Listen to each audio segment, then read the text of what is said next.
أعوذ بالله من الشيطان الرجيم. بسم الله الرحمن الرحيم. يا بني إسرائيل اذكروا نعمتي التي أنعمت عليكم وأني فضلتكم على العالمين.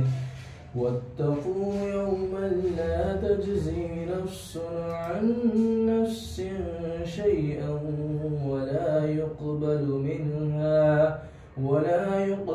منها شفاعة ولا يؤخذ منها عدل ولا هم ينصرون. وإذ نجيناكم من آل فرعون يسومونكم سوء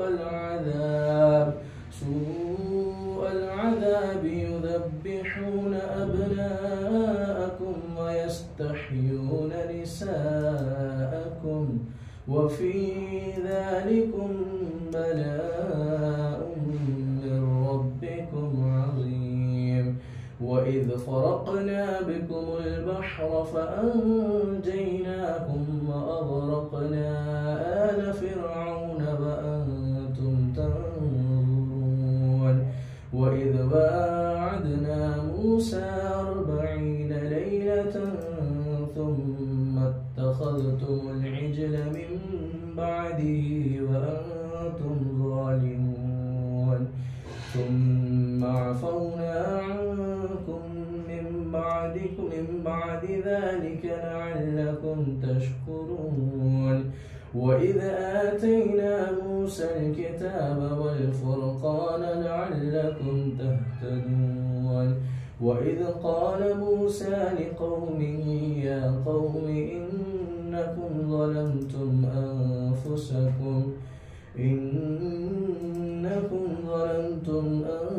أنفسكم باتخاذكم العجل فتوبوا إلى بارئكم فاقتلوا أنفسكم ذلكم خير لكم عند بارئكم فتاب عليكم إنه هو التواب الرحيم.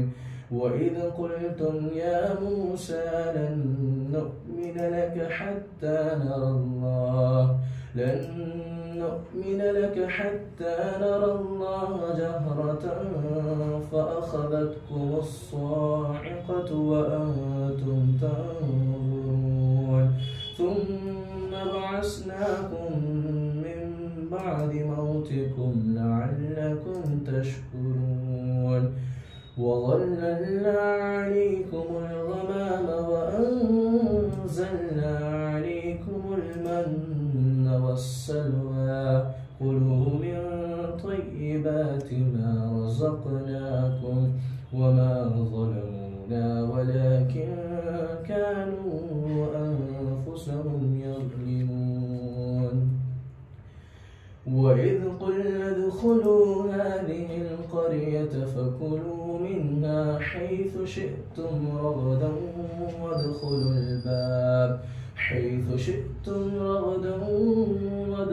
الباب سجدا وقولوا حطة نغفر لكم خطاياكم وسنزيد المحسنين.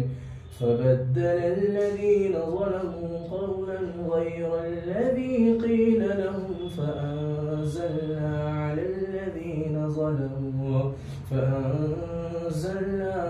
الذين ظلموا رجزا من السماء بما كانوا يفسقون. صدق الله العظيم.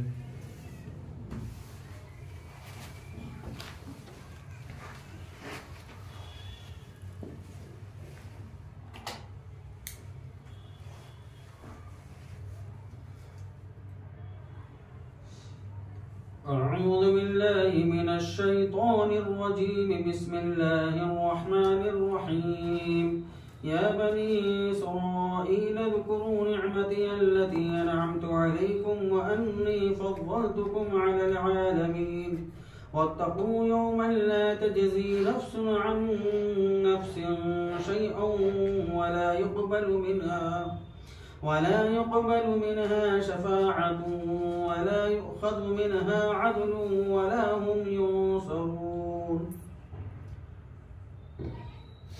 اے بنی اسرائیل، یاد کرو وہ وقت جب میں نے تم کو نعمتیں عطا کی، وَأَنِّي فَضَّلْتُكُمْ عَلَى الْعَالَمِينَ، اور وہ وقت بھی یاد کر لو جب میں نے تم کو سارے جہانوں پر فضیلت عطا کی۔ وَاتَّقُوا يَوْمًا لَا تَجْزِي، اور ڈرو اس دن سے جس دن کوئی نفس کسی نفس کے کچھ بھی کام نہ آئے گا، وَلَا يُقْبَلُ مِنْهَا شَفَاعَةٌ وَلَا يُؤْخَذُ مِنْهَا عَدْلٌ وَلَا هُمْ يُنصَرُونَ، اور نہیں قبول کی جائیں گی اس دن کسی کی شفاعت، اور نہیں لیا جائے گا اس دن کوئی فدیہ، اور نہ کوئی مددگار ہوگا۔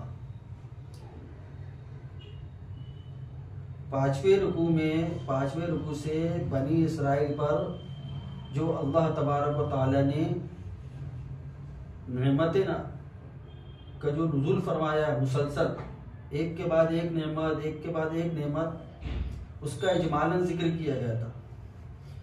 یہ اصل میں جو خطاب ہو رہا ہے یہودیوں کو ہو رہا ہے۔ رسول اللہ صلی اللہ علیہ وسلم کی ہجرت مکہ سے مدینہ ہو چکی ہے۔ رسول اللہ صلی اللہ علیہ وسلم مکہ سے مدینہ جو تشریف لا چکے ہیں، اور ان کو یہودیوں کو جو کہ بنی اسرائیل ہے ان کو دعوت دے رہے دین کی، نبی آخر الزمان صلی اللہ علیہ وسلم پر ایمان لانے کی دعوت دی جا رہی ہے، اور جیسا صحابہ کرام رضوان اللہ تعالی علیہ مجمعین ایمان لے آئے ہیں، ویسا ہی ان سے بھی کہا جا رہا ہے کہ تم بھی اسی طریقے سے ایمان لے کر آؤ۔ تو ایمان کی دعوت دینے کے لیے رسول اللہ صلی اللہ علیہ وسلم نے جو طریقہ اختیار فرمایا وہ طریقہ یہی تھا کہ اللہ تبارک و تعالیٰ کی طرف سے یہ آیتیں نازل ہوئی، اور ان کے آبا و اجداد، یہود کے جو آبا و اجداد تھے، ان کے اوپر جو انعامات اللہ تبارک و تعالیٰ نے کیے اس کا ذکر کر کے ان کو ایمان کی دعوت دی جا رہی ہے۔ اس کا ذکر کر کے کہ دیکھو اللہ تبارک و تعالیٰ نے تمہارے آبا و اجداد کے ساتھ کیا کیا انعام فرمایا، کیسی کیسی نعمتیں ان کو دی، باوجود یہ کہ انہوں نے شرارت کی، اللہ کی نافرمانی کی، جا بجا نافرمانی کرتے رہے، لیکن اللہ تبارک و تعالیٰ نے ان کو معاف کرتا رہا۔ تو اوپر کی آیتوں میں اجمالاً تذکرہ کیا گیا۔ اب یہاں سے 6ویں رکوع سے ان پر کیے جانے والے احسانات، انعامات کا تفصیلی جو ذکر آ رہا ہے، تفصیلی ذکر شروع ہونے والا ہے۔ جتنے بھی انعامات ان کے اوپر کیے گئے ہیں تو ان انعامات کا جو ہے تذکرہ ہو رہا ہے۔ تو اللہ تبارک و تعالیٰ پھر بڑی شفقت کے پیرائے میں دوبارہ پھر ان کو یاد دلا رہے ہیں کہ یہود، تمہارے جو آبا و اجداد تھے ان پر اللہ تبارک و تعالیٰ نے کیسی نعمتیں نازل فرمائی ہے اور ان کو کیسی نعمتیں دی ہے، ان نعمتوں کو یاد کرو۔ جس اللہ نے تمہارے آبا و اجداد کو اتنی نعمتیں عطا فرمائی ہے، اسی اللہ کا یہ حکم ہے کہ نبی آخر الزمان صلی اللہ علیہ وسلم پر ایمان لے کر آؤ، توحید خالص پر ایمان لاؤ، اور رسول اللہ صلی اللہ علیہ وسلم جو پیغام لے کر آئے اس پیغام کو تم قبول کر لو۔ دوبارہ پھر ان کو سمجھایا جا رہا ہے۔ تو دیکھو یہاں پر ایک چیز اور یہ سمجھ میں آتی ہے کہ اللہ تبارک و تعالیٰ نے اپنے بندوں کو ایک ہی بات کو جا بجا بار بار جو سمجھایا ہے، تو اس سے شفقت کا پہلو سمجھ میں آتا ہے کہ اللہ تبارک و تعالیٰ اپنے بندوں پر کتنا مہربان ہے، کتنا مہربان ہے نا۔ اللہ تعالیٰ فرمایا ما یفعل اللہ بعذابکم ان شکرتم وآمنتم، تم اگر ایمان لے کر آؤ اور شکر گزاری کرو تو اللہ تعالیٰ کو تم کو عذاب دے کر کیا کرنا ہے۔ تو اللہ تعالیٰ اپنے بندوں کو ایک ہی بات کو بار بار بھی سمجھا رہے ہیں، جیسا کہ 5ویں رکوع میں اللہ نے نعمتیں یاد دلائی یہود کو، 6ویں رکوع میں پھر ان نعمتوں کو جو یاد دلایا جا رہا ہے، 6ویں رکوع میں پھر ان نعمتوں کو یاد دلایا جا رہا ہے۔ آج جو ہمارے بڑے بھی اسی طریقے سے سمجھاتے ہیں نا، تو ہماری جو نوجوان نسلیں کیا ہوتی ہے، اکھڑ جاتی ہے۔ والد صاحب سمجھا رہے ہیں بیٹا ایسے سے ایسا کرنا ہے، امی سمجھا رہی ہے بیٹا ایسے سے ایسا کرنا ہے، تو ہمارا جواب کیا ہوتا؟ کیا جی امی ایک ہی بات کو بار بار بول رہے، ایک ہی بات کو بار بار بول رہے، کیا جی ابا ایک ہی بات کو بار بار بول رہے۔ تو یہ ماں باپ کی، اساتذہ کی شفقت ہوتی ہے، جو ایک ہی بات کو بار بار سمجھایا جاتا ہے۔ ان کے دل کے اندر یہ جذبات ہوتے ہیں کہ میرا بیٹا، میرا شاگرد میری اس بات کو مان لے، لیکن ہماری جو نسل کیا ہوتی، اکھڑ جاتی، سمجھانے والے کو جو ہے بولتی عمر کا تقاضا ہے۔ ایسا ہی ہو رہا ہے نا کہ بار بار ایک ہی بات کو بولتے، سمجھانے والے کو کیا بولا جاتا، عمر کا تقاضا ہے کہ تم بار بار ایک ہی بات بول رہے۔ تو عرض یہ ہے آپ کی خدمت میں کہ یہ عمر کا تقاضا نہیں ہے، یہ قرآن کا اسلوب ہے، قرآن کا طریقہ ہے۔ اللہ تبارک و تعالیٰ نے بھی اپنے بندوں کو بار بار سمجھایا ہے۔ اللہ تبارک و تعالیٰ اگر اپنے بندوں کو شرک سے رکنے کا حکم دے تو ایک آیت میں بھی اگر حکم آ جائے شرک سے رکنے کا تو کافی ہے کہ نہیں ہے؟ لیکن جا بجا جو شرک سے بچنے کا حکم دیا گیا ہے، اللہ تبارک و تعالیٰ کا اپنے بندوں کو نماز کا حکم دینا، یہ ایک ہی مرتبہ حکم دینا کافی ہے کہ نہیں ہے؟ لیکن جا بجا جو ہے نماز کا حکم دیا گیا ہے۔ تو یہ اللہ تبارک و تعالیٰ کا اپنے بندوں پر مہربان ہونا ہے، رحم کرنے والا ہونا ہے، اس لیے اللہ تعالیٰ بار بار جا بجا جو ہے سب چیزوں کو سمجھا رہے ہیں۔ تو بنی اسرائیل کو بھی اللہ تبارک و تعالیٰ نے پھر نعمتوں کو یاد دلایا کہ ہم نے تم پر جو انعام کیا، ان انعامات کو، ان احسانات کو یاد کرو، اور اس وقت کو بھی یاد کرو جب ہم نے تم کو سارے عالم پر فضیلت عطا کی تھی، سارے عالم پر تم کو فضیلت عطا کی تھی۔ تو قوم بنی اسرائیل جو ہے اس وقت میں وہ ایسی قوم تھی کہ اس دور میں اتنی بافضیلت قوم کوئی نہیں تھی۔ اس کا ایک معنی تو یہ ہے، اور دوسرا معنی یہ ہے کہ جو دیگر انبیاء کرام علیہ السلام آئے ہیں، رسول اللہ صلی اللہ علیہ وسلم کے پہلے جو دیگر انبیاء کرام علیہ السلام آئے ہیں، اس میں بہت کم انبیاء ایسے ہوئے ہیں جن کو ایک بہت بڑے قبیلے کے لیے نبی بنا کر بھیجا گیا ہو۔ کسی کو جو ہے کسی بستی کے لیے نبی بنا کر بھیجا گیا، کسی کو مختصر سے علاقے کے لیے، کسی کو صرف ایک خاندان کے لیے نبی بنا کر بھیجا گیا، یعنی ان کی تعداد کم رہی ہے۔ لیکن قوم بنی اسرائیل جن پر سب سے پہلے موسیٰ علیہ السلام کو نبی بنا کر بھیجا گیا، یہ قوم ایسی ہے اس وقت میں ایسی رہی ہے کہ کثیر تعداد کے لیے حضرت موسیٰ علیہ السلام کو نبی بنا کر بھیجا گیا۔ ان کی تعداد، ان کے قبیلے بہت وسیع تھے، بڑی کثیر تعداد میں یہ قوم تھی۔ ابھی آگے آئے گا، صرف جو ہے طاعون کے مرض میں جو مرنے والے تھے وہ 70,000 تھے بنی اسرائیل۔ پھر جب آگے وہ بھی آئے گا کہ اللہ تبارک و تعالیٰ نے جب ان لوگوں نے جو بچڑوں کی پوجا کی ہے، تو جن لوگوں نے پوجا کیے تھے، بچڑوں کی جو ہے پرستش کر بیٹھے تھے، تو جن لوگوں نے نہیں کیے تھے پرستش، ان سے کہا گیا کہ تم ان لوگوں کو قتل کر دو۔ آگے آ رہا ہے وہ جو قتل ہونے والے وہ لاکھوں کی تعداد میں تھے۔ تو اللہ تبارک و تعالیٰ نے جو ان کو یہاں پر فضیلت کا ذکر کیا، وَأَنِّي فَضَّلْتُكُمْ عَلَى الْعَالَمِينَ، تو وہ جہانوں پر، سارے جہانوں پر فضیلت عطا کی، تو اس کا وہی معنی ہے۔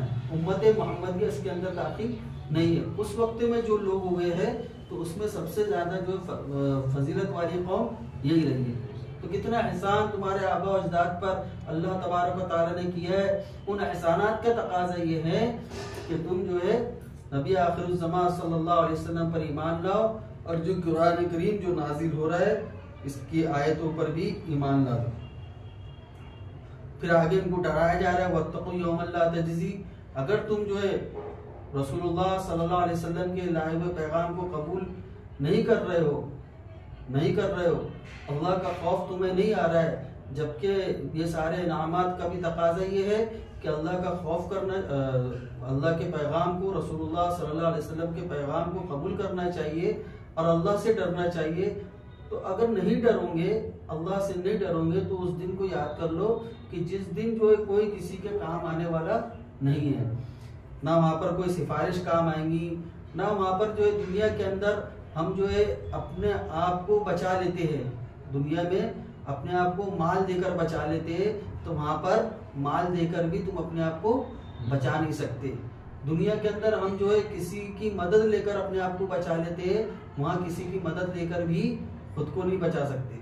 آج دنیاوی قانون کی گرفت میں آ کر کوئی شخص اگر جیل میں چلا جائے، دنیاوی قانون کی گرفت میں آ کر کوئی شخص جیل میں چلا جائے، تو وہ شخص اپنے آپ کو یا اس کے جو اہل و عیال، اہل خانہ، خاندان کے لوگ اس کو جیل سے نکالنے کے لیے کیا کریں گے؟ پہلے مال دے کر جو اس کو جیل سے نکالنے کی کوشش کریں گے، کسی کی سفارش کے ذریعے سے اس کو جیل سے نکالنے کی کوشش کریں گے، کسی کی مدد لے کر جو ہے جیل سے نکالنے کی کوشش کریں گے، اور آخر میں کچھ کام نہیں بنے گا تو کیا کریں گے کہ ہلہ بول کر کے اس کو جیل سے نکالنے کی کوشش کریں گے۔ یہ ساری چیزیں ہوتی ہیں کہ نہیں؟ کسی کی سفارش لگائی جاتی ہے، سفارش سے کام نہیں بنتا تو مال دے کر جو ہے اس کو حاصل کرنے کی کوشش کی جاتی ہے، اس سے بھی نہیں بنتا کام تو پھر ہلہ بول کر کے جیل سے چھڑانے کی کوشش کی جاتی ہے۔ لیکن وہاں پر ایسا کچھ نہیں ہوگا۔ وہاں پر اگر اعمال درست ہے، اللہ کے پیغام کو، رسول اللہ صلی اللہ علیہ وسلم کے پیغام کو جس نے قبول کیا ہے، اس پر عمل کیا ہے، تو وہ جو ہے کامیاب ہے، وہ وہاں پر سرخرو ہوگا، اور جس نے نہیں کیا ہے اس کو جو ہے ذلت کا سامنا کرنا پڑے گا۔ اب دیکھیں یہاں پر ایک بات یہ سمجھیں کہ